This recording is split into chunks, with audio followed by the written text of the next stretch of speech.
What I love about what you're doing, though, is as much as we can get all arty and creative, this is about the hard cash, which I think is a really great balance, which, you know, there's a reason why artists are poor and they're normally not so good about doing the business side of things, right? So, yeah. Welcome to the latest episode of Social Proof Media, navigating entrepreneurs, influencers, and marketers through the ever-changing world of digital marketing. Now, here's your host, influencer, speaker, author, and digital marketing veteran, Nick Maguire. Welcome to the latest episode of Social Proof Media, and I'm delighted today to be having the glamorous and gorgeous Rosie Hardy here. She is an incredible full-time freelance photographer, influencer, and one of the most talented Photoshop editors I think I've ever seen. And she, if you've not heard of her, she has this fantastic website where she's done self-portraits. She speaks in pictures like I've seen nobody else do, emotes, tells stories, and does it with some surreal Photoshop fantasy art that's just next level. So today I am delighted to have Rosie with us. Rosie, welcome. Thanks for having me, Nick. You are welcome. And the reason why I reached out and why I think this episode is going to be so relevant to people is you have just posted what is a fantastic blog for these times about how to make money as a freelancer when the coronavirus hits and we're all self-isolated. Yeah. Super scary times, I think, for all of us. And I think all of us will be waiting with bated breath for the announcement tonight and hoping that it'll help us out in all our situations. Yes, that's for the UK, where we're hoping that freelancers and the self-employed are going to be looked after by the central government. But in anticipation of that, you spent, was it right, 3 or 4 days actually 3 days. This blog. So it's got a great title as well, which I love. You're not a copywriter as well amongst your talents, are you? No, I write the odd bit of bad poetry, but... So this blog is 100 ways creatives can earn extra money during the coronavirus crisis. And I saw this pop up on my Facebook feed. I told you I'm a kind of a great Rosie stalker because she always throws out these incredible sort of fantasy art photographs and self-portraits. And I saw this, and to be honest, Rosie, I looked at it and thought, oh, here we go. This is just going to be somebody coming up with ideas. And I started to read it and thinking, this is really helpful stuff. And for photographers, writers, artists, musicians, you've got it all in there. Well, I started out, obviously I'm a photographer myself, that's my kind of medium, but I thought that it's no good me just helping photographers out right now because we're all in the same boat. But I managed to come up with 10 solid ones for photographers. But as soon as I started thinking about writers and actors, I just realized how difficult it was for all these industries who are inherently social in their forms, how on earth they were going to kind of overcome the quarantine measures and things like that, whilst also practicing, you know, safety and prioritizing their health. So I definitely came up with pretty much about five for each other one, but 10 for photographers, so I'm quite proud of that. I'm really proud of that because, to be honest, I thought you were going to do a bit of photography to start with, and when I saw you helping out actors and singers and people working with textiles, I'm like, this has to go to the community. It's so good.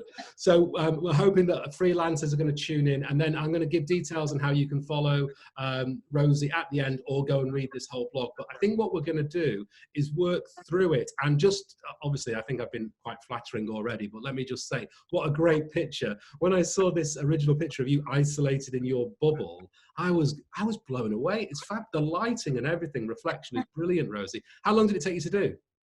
So the shoot itself took about 45 minutes because when everyone else was panic buying toilet roll, I bought a Zorb ball. That was what I thought. I thought money's going to be tight. I need to get a prop that will see me through this. And I thought a Zorb ball would be a really great way to encapsulate the idea of self-isolating.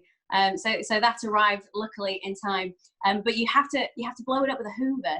So my boyfriend was helping me, and I had to be in it whilst it was blown up. And it took a while to kind of like arrange what shape I was going to be in and not fall off the bed. That's unreal. I actually thought you'd photoshopped it on afterwards, but you're sitting in a Zorb on your bed with a teddy bear and everything. Yeah. That is a creative mind right there. So actually that probably leads us really neatly into what you started with your ideas and help. And I assume that some of this has come from real world experience as well, because you are a full-time freelancer, right? Yeah, I've been doing freelance since I was about 18, so over 10 years now, which is crazy because I like to think I still look about 18. But I've been in plenty of situations where I've had to adapt what I do in order to make money. When I first moved to Manchester, I had no experience of the real world. And I suddenly learned that it was actually quite difficult to make enough money to pay Manchester rent, Manchester bills, council tax, and also, you know, buy food and things like that. So I've kind of always been able to think on my feet with it. So I like to think that this is just another one of those challenges of thinking on your feet. And it's certainly, well, you've certainly come good here. So I think the first one, though, and I think a lot of photographers are going to relate to this, is we've been told in the UK specifically, no big gatherings. And that they specifically said, and let's cancel all the weddings. I know. Yeah. And that's going to make bridezillas turn like green. So what, you've got some really good advice here. And what's your advice for people that are trying to get revenue from weddings and wedding booking? In terms of weddings, I think we have to look at the amount of photos and concrete work that we've already got in our hands and on our hard drives. So my first thing was to say to people, if you've got weddings that you've done in the past, whether it be the past 5 years, 6 years, 1 year, 2 year, ask those couples, because some of them may be in positions where they still have jobs and still have safe income. Ask those couples whether you would like to edit up old images for them, but they've not seen them yet. So new old images. I thought that would be a really good way of generating a little bit of income.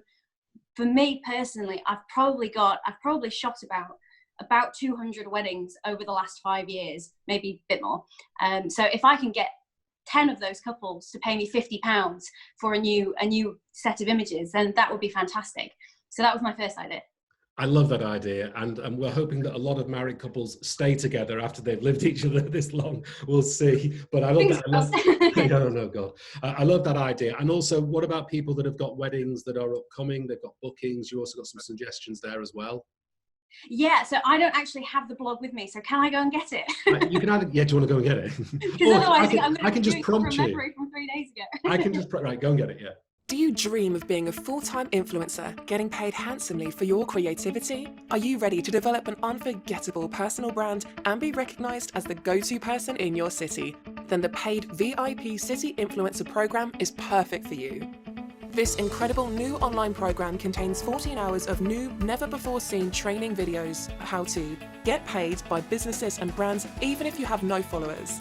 Build an unforgettable personal brand online and offline. Get free products from the best brands. Knowing how to unlock the assets in your city is the key to becoming a full-time paid influencer, and it is taught exclusively in this new online program. Full details can be found in the description. Laptop. Okay, cool. So obviously a lot of people are relying on income for this coming season. So You've got some great advice for people that have already got weddings booked in that may be cancelled. Yes.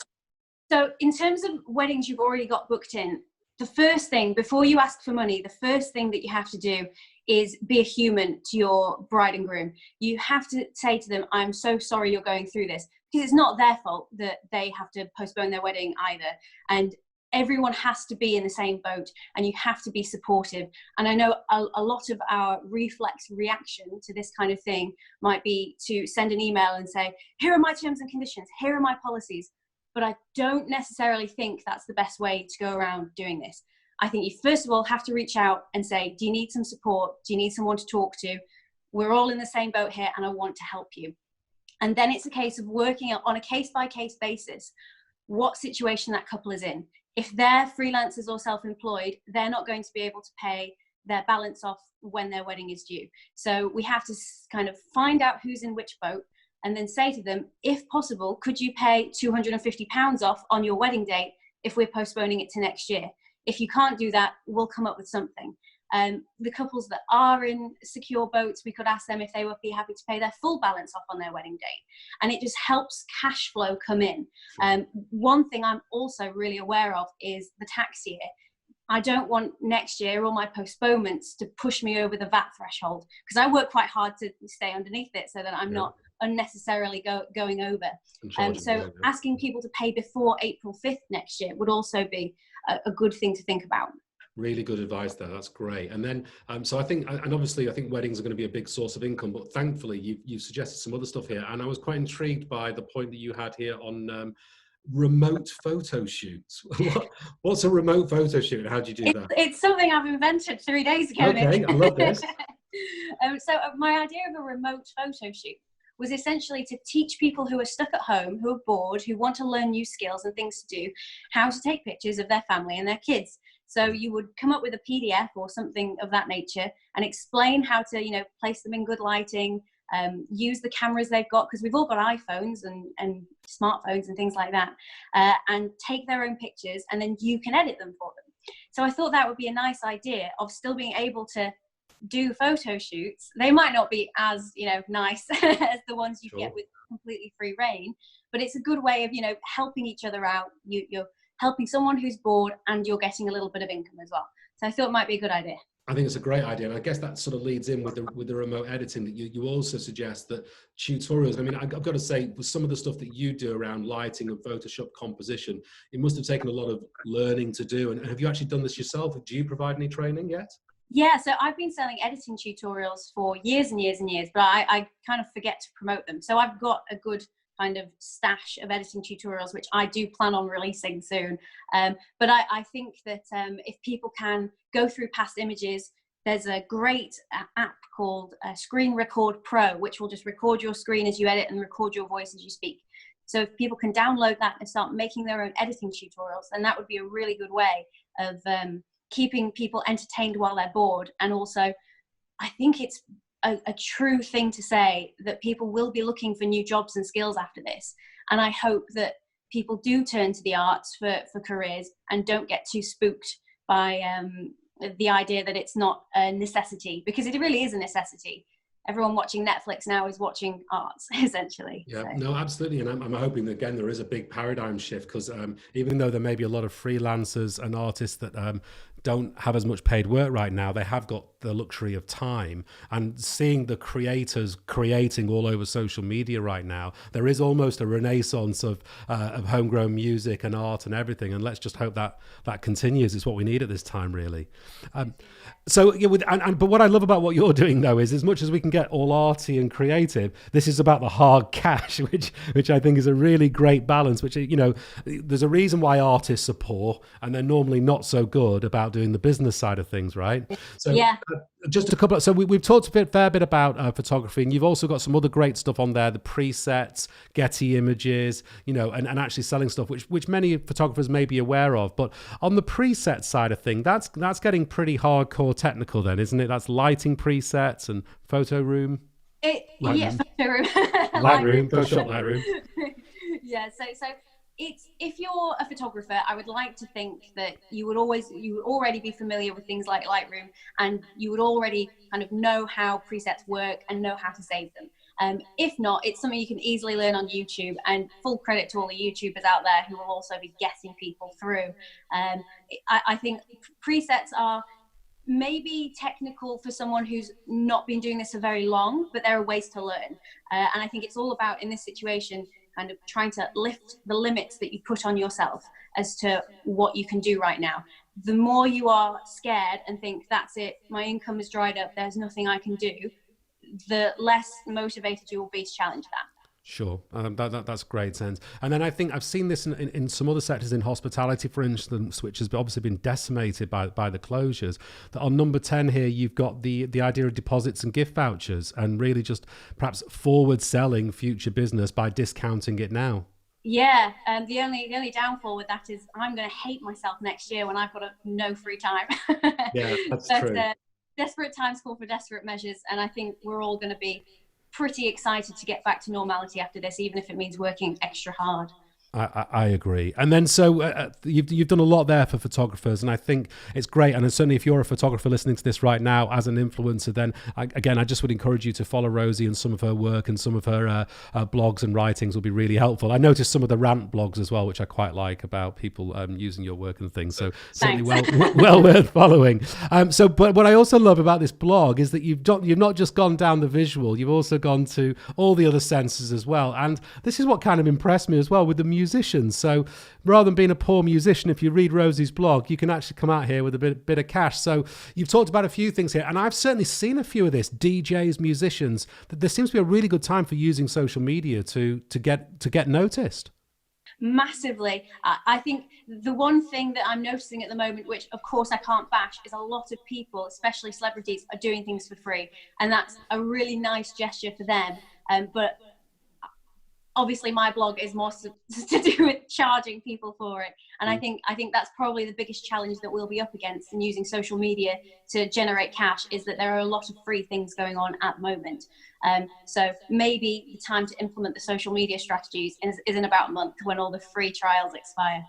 Yeah, no, I think you've got a really good idea, but I think there's also the opportunity that by pumping out free content now, if that's the way you have to go to compete, Yes. there are, I saw a stat there that Facebook was seeing usage rates like it was New Year's Eve constantly. Yeah, so the eyeballs are out there now with time for you to get noticed, and certainly yeah, this is a great time to build audience, if nothing else. And I think the one thing that is on our side is people are being really kind right now, and they really want to help.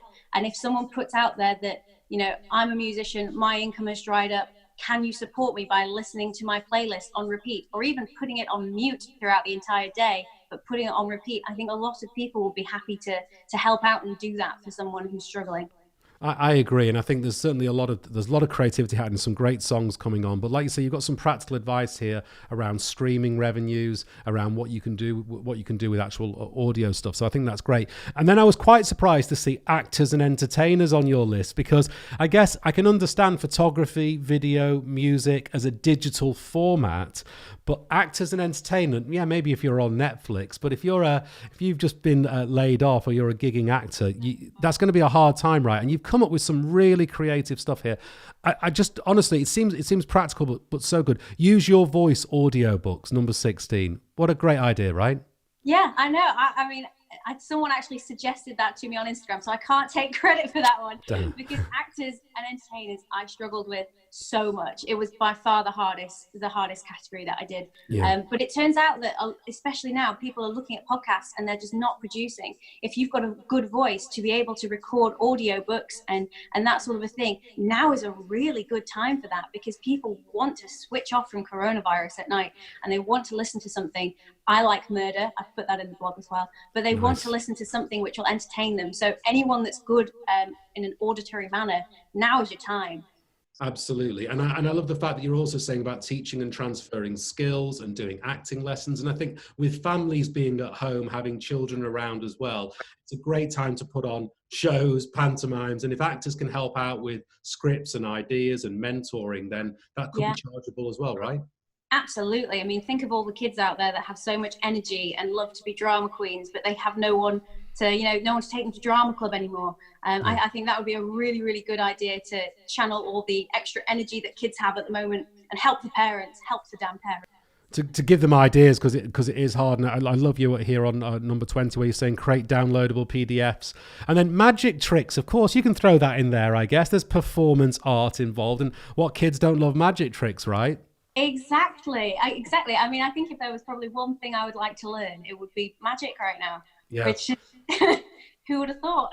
I know, and actually, in fairness, things like platforms like TikTok, I'm seeing that there's such great organic reach on that platform, or at least there has been lately, that certainly magicians are one of the areas where they've gone TikTok famous from nothing just by doing magic. And there's some of the bigger names are on there now. Dynamo's just started his TikTok channel, but I've seen some really sort of great grassroots stuff. Now, unfortunately, you do tend to have other people to do magic on, but this could be a great time for doing it in front of a screen, learning, teaching, and getting out there, yeah? Absolutely, I would totally agree. Then what I wasn't expecting to see, I'm kind of okay with the creative arts, then suddenly you're into MUAs and hairstylists. But of course, they are creative. What one can do with my face is I would say it's both magic and it's also an art, because they are essentially painters and artists just with makeup. You're right. And then I love this element. I'm going to let you talk about it. The dad factor. Let's talk about dads and daughters. I've got two beautiful daughters. And when they were coming and spending time with me, when they were growing up, I would always be doing creative things with them. And even now, my 22-year-old is trying to do TikToks with me and try and get dance routines. So I love this dad factor thing. But just put it in your words, Rosie. So basically, when I was a kid, one of my favorite things to do was have my mum plait my hair.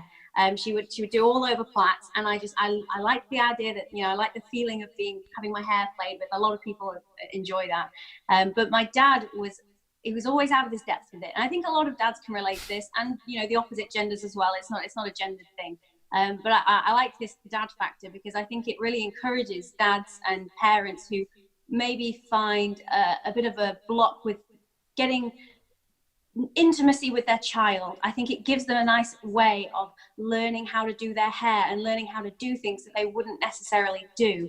I have a niece, and she would love it if we all did a manicure day together, and she could give everyone nail varnish and to learn how to French plait her hair. She would be all over that. So I thought the dad factor was a nice way of teaching dads new skills, or parents new skills, and getting them to connect with their children in a way that they haven't had the time or the ability to before.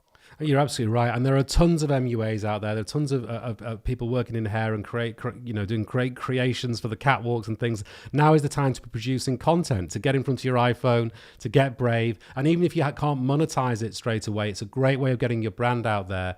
And there's an element of reciprocity. If you're doing something good for other people right now, then that's going to help your brand and your business moving forward. So it really isn't a time to go invisible, I don't think. Not if you're a creative. I would definitely say now is the time to bang your pots and pans on the internet. Definitely. And then talking of pots and pans ish, textile people. Now I've got some loved ones over in the Netherlands right now, and they've been flipping furniture that they've just been getting and picking it up in the driveway as people have been leaving it out off Facebook Marketplace, bringing it back in, sanding it down and painting and creating to be able to sell furniture, cupboards, etc. So you haven't missed out the textile people as well. And again, there's this idea of perhaps putting together an ebook, and I think that probably resonates across most of the creative elements, is produce tutorials, help people to learn what you have learned from your unique perspective. And I guess that's what you've been doing a bit with the blogging, but are you planning on doing any more, Rosie, on training people up? So ironically, I actually had the idea over winter to do a full photography, everything you could possibly learn tutorial set, which was about 40 hours long, but I ended up getting busy over winter, so I didn't make it. I really wish I had now. But I think it all depends what you can do inside, and as much photography as I can do inside, I will do inside. And I think it's really good to be able to challenge people too, and to get outside your comfort zone. My comfort zone is 100% countryside, nature, and hills for my portraits. So if I can produce some great content inside, I think people they will relate with me, but they will also realize that they can challenge themselves as well. So I think it's not ideal circumstances, but we can work with them. They're not totally ruined yet. And sometimes having restrictions helps creativity flourish through those gaps, doesn't it? So definitely. Totally, yeah. Definitely in terms of as a photographer, if someone gives me like a brand gives me a strict theme for what I have to create around. Yeah. So recently I worked with a life insurance company, and I thought, how can I create something which is appealing to my audience, but also promotes a life insurance company? And dead people, Snow White. Right, I went with that theme. And so as soon as you get a theme or a restriction of some sort, it's actually quite a lot easier to think ways around it. I think I agree with you anyway. No, I agree. And I think creatives so often just want freedom, ideas to move between boundaries. But actually sometimes when there is fixed boundaries, your ideas can flourish between that and explode. I totally agree. Just like you've done with this blog, Rosie. I was just saying there, just on the painters and illustrators, just moving towards the final sections now. I love this idea around the personalized calendar. So why don't you just share that idea with people? It's lovely. So the personalized calendar I thought would be really nice for people who have relatives who have got to be isolated. That's my dad, and my mum's with him, so they'll be completely isolated for the next 12 weeks. I thought it'd be so nice to have something, not the monthly calendars, but the day-by-day calendars, that they can you would have, for example, a painting or a photograph of someone that they love's face, and you would make a little calendar for them to open every day, so they get something to look at and something to be, oh, that's nice, I've not seen that before. I thought that was a really nice way of being able to kind of stay connected to your loved ones when they're isolated. It's a lovely idea, and I think there's ways perhaps you could do that digitally as well if you can't get in contact. So you could certainly on WhatsApp, you could create groups, you could post every day. There, you could go into private Facebook groups, or even using photo streams on iPhone, you could share and open a group a group album and share different pictures and just let people know they're connected. It's a great time for that, to reuse those images. I must admit, I've been on memory lane backing up all of my hard disks and suddenly found I've got something like 200,000 photographs, which of course are all, because you take them on your phone, they've all got geolocation, time. So I've suddenly got a 20-year history of pretty much everywhere I've been. So it's kind of been a bit of a memory lane, but a great thing to just bring gratitude forward about, you know, the life so far. And I think if anything, this has made us all realize that we are, you know, we're all vulnerable, we're all the same, we're all finite. And so to be grateful for the things you've done, I think there's nothing more like photography or video to bring back those memories that can really bring forward that gratitude. And then what you've done here as well, obviously we can't leave out the writers and poets, otherwise the poets will all start crying, won't they? But you've got some great stuff here. What I love was, very practically, with writers and poets, perhaps we think about creative writing, but you've got the resume and CV writing services. What a great thing to offer for people coming out of this hard time. Absolutely. I mean, I also promote being honest with your resume and CV. but I think, you know, what a great way to be able to help someone out who needs to get a new job and hasn't got a CV together because they've been in their business for however many years. I hope writing for people's CVs is an awesome thing to be able to do. So I'm glad I put that one in there. I do. And I also love that you'll write your personalized bedtime stories. Now, I hope that's not just for the boyfriend. I hope you're thinking about for kids perhaps there. So that's a great idea for writers, poets, and perhaps even actors as well to collaborate and create real personalized content. Yeah, absolutely. Back to the actors, I actually saw, you know, the ladies that get dressed up as princesses and go around to children's birthday parties. I saw someone offering FaceTime phone calls with Elsa. And I thought that was such a great way of, you know, of adapting your business to the current situation. So yeah, in terms of writing bedtime stories, people are going to get very bored of their limited selection of books. So I thought that would be a good way of getting stuff out. A really good way. And there's no reason why you couldn't use technology to webinar that, to have multiple people getting the same content at the same time, perhaps, if people look at it. And talking of tech then, what I also like is the sort of from 40 to 50 here, you've just got sort of practical online ways of making money, which some people might be familiar with. In fact, I was just using freelancers this morning on Fiverr. I mean, being on Fiverr is a no-brainer at this time. I mean, it's hard perhaps if you don't have the credibility and you're starting out new, but it's not just $5 anymore. I mean, you can go on there as a pro. Yeah, and you can charge a couple of hundred. Do you use which of the services do you use, or is it all through brand and reputation? I'm all on reputation at the moment, but I kept getting ads for Fiverr on every YouTube video that I watched, and I was a little bit annoyed at it at first because I thought, you know, creatives' skills are worth far more than a Fiverr. I didn't realize that you could charge pretty much whatever you wanted to on there. So I went on there fully prepared to do a ranty blog on Fiverr. And then I realized that actually it was a really great place to market your resources and your skills and set your own price too. It's certainly, you do not have to do things for a Fiverr. No, and they're pretty good now at putting licensing and usage rights and all the different things. So you suddenly go in for a gig and you think you're going to cost you 20 and it costs you 50 if you're buying it. But it's good for the creatives, and I think they're pretty good on their commissions as well. So certainly if you have creative content and you've always been thinking about it, or you've got skills and services at home, now is a brilliant time just to jump on there and start to open it up. So there's some really good tips here. And then when I was thinking, how can you get to 100, Rosie? I can't even think of any more creative sectors. Well, you've kind of done this catch-all, which I love, which from 50 to 100 is just any way of making money at all, any ideas I've got here. And there's just some really good stuff that isn't all just about cash.